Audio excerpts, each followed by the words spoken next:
ভেন্ডি ভেন্ডি ভেন্ডি শুধু ভেন্ডি নয়, মাছের ডিমের সাথে আজকে করেছি ভেন্ডি রান্না করব। ভেন্ডি ভেন্ডি যদিও আমার একদম পছন্দের রান্না নয়, সন্তু খেতে ভীষণ ভালোবাসে। ভেন্ডি খুব বেশি হলে আমার ভাজা খেতে বা ছেঁচকি খেতে ভালো লাগে। ছেঁচকি একদিন দেখাবো, দেখিয়েছিলাম আগের বছর, অনেক দূর এগিয়েছিল রিলসটা। তারপর থেকে আর এগোয়নি। অনেক রিলস আমার সেই সময় এগিয়েছিল, ভিডিও এগিয়েছিল। ভেন্ডিটাকে আমি কেটে ধুয়ে পরিষ্কার করে এটাকে বসিয়ে দিলাম ভাজতে। নুন আর হলুদ দিয়ে দিলাম পরিমাণ মতো। এখানে শুধু বলে রাখি, ভেন্ডি কিন্তু কাটার পরে ধোবেন না, কাটার আগে ধুয়ে নেবেন। সবসময় ভেন্ডি কাটার আগেই ধুতে হয়, তাহলে এর লাল লালে ভাবটা কম থাকে। এবার বাড়িতে ছিল মাছের ডিম, ভেন্ডিটার মাঝখানে একটু ফাঁকা করে দিয়ে ওখানেই দিয়ে দিলাম মাছের ডিমটা। যেহেতু ভেন্ডি খেতে আমার ভালো লাগে না, আর আমি মাছ মাংস ডিমের একটু পেতনি বলতে পারেন, তাই একটু ডিম টাইপের কিছু পড়ে থাকলে তখন আমাকে এই সব রান্নাগুলো খেতে ভালো লাগে। তাই বাড়িতে ছিল মাছের ডিম, দিয়ে দিলাম। ভালো লাগে খেতে। কিন্তু ভাববেন না মাছের ডিম দিয়ে আবার ভেন্ডি কী হবে, না রে বাবা, ভালো লাগবে। মাছের ডিম ভাজাটাও খেতে ভালো লাগে, আর ভেন্ডিটাও যারা খেতে ভালোবাসে, দুটোকে একসাথে খুব ভালো করে লাল অবধি যতক্ষণ না ভাজা হচ্ছে ততক্ষণ একটু ভাজবেন।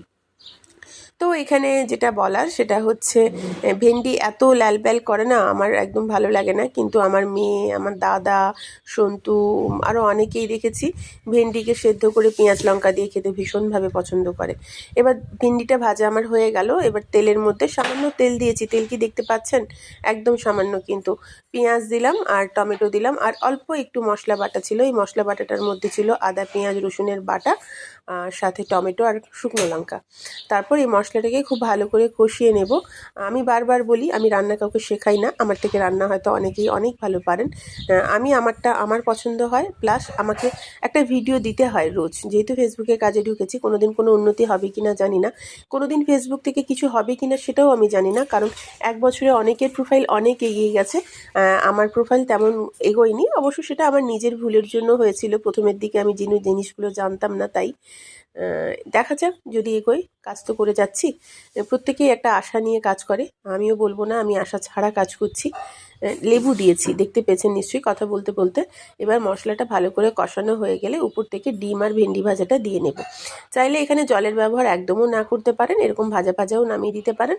আর আমার মনে হলো ভেন্ডিটা আমার একটু একটু থেকে গেছিলো ফ্রিজে 2-3 দিন, তাই মনে হলো একটু শক্ত হতে পারে। একটু জল দিয়ে এটাকে ভালো করে ঢাকা দিয়ে সেদ্ধ করে নেব। জলের পরিমাণ একদম সামান্য দিয়েছি, সেটা দেখতেই পেয়েছেন। তবে হ্যাঁ, সত্যি বলছি, রান্নাটা হওয়ার পর আমার ভালোই হয়েছিল। যেহেতু মাছের ডিমটা পড়েছিল, একটু লেবু দিয়েছিলাম, খেতে ভালো লাগছিল, খারাপ লাগেনি। অনেকে মাছের ডিমের টক খেতে পছন্দ করেন, আমি মাছের ডিমের টক অনেক দিন করিনি। দেখি পারলে কোনো দিন আমড়ার সাথে দিয়েও মাছের ডিমের টক করলে না খুব সুন্দর হয়। করব একদিন পারলে কখনো। ভেন্ডির তরকারিটা কিন্তু আমার পুরোপুরি রেডি হয়ে গেছে। আপনাদের দেখতে কেমন লাগছে জানি না, আমার তো দেখতেও ভীষণ সুন্দর লাগছে। তাই রেডি হওয়ার পর যদি সুন্দর করে সাজিয়ে দিই কোনো রান্না পরিবেশন করার আগে, তাহলে কিন্তু খাওয়ার ইচ্ছেটা কিন্তু আরও অনেকাংশে বেড়ে যায়। এই যে আমার ডিশ, ভেন্ডির ডিশ তৈরি। পছন্দ? আমার তো ভীষণ পছন্দ হয়েছে, আগেই তো বলেছি।